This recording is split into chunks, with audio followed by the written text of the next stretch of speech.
Election അടുക്കാറായല്ലോ ബാല, എന്താ ചെയ്യാ? എന്താ ഖജനാവിൻ്റെ അവസ്ഥ?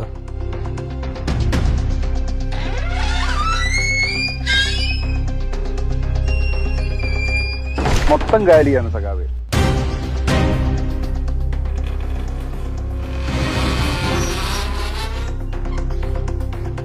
ഇത്രയും കടമോ? ഇതെങ്ങനെ ഇത്രയും കൂടി? എങ്ങനെ കൂടാതിരിക്കും? വേറെ വരുമാനമൊന്നും ഇല്ലല്ലോ, എല്ലാത്തിനും കടമെടുക്കുമല്ലേ. ഇലക്ഷൻ ഇങ്ങെത്തി, എന്താ ഇപ്പോൾ ഒരു വഴി? ഇനി ഒന്നും നോക്കണ്ട, സ്ഥിരം അടവെടുക്കാം. പണി തുടങ്ങാം. വലയെടുത്തോ സഖാവേ.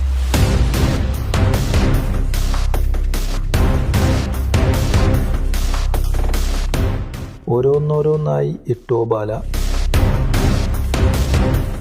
അടുത്തതും ഇട്. എല്ലാം ഇട്ടോ. കൊത്തി കൊത്തി. പൊക്കിക്കോ ബാല, എല്ലാത്തിനെയും പൊക്കിക്കോ. കരിവാള മക്കളെ. ഈ അടവിൽ വീഴാത്ത മലയാളികളുണ്ടോ ബാല?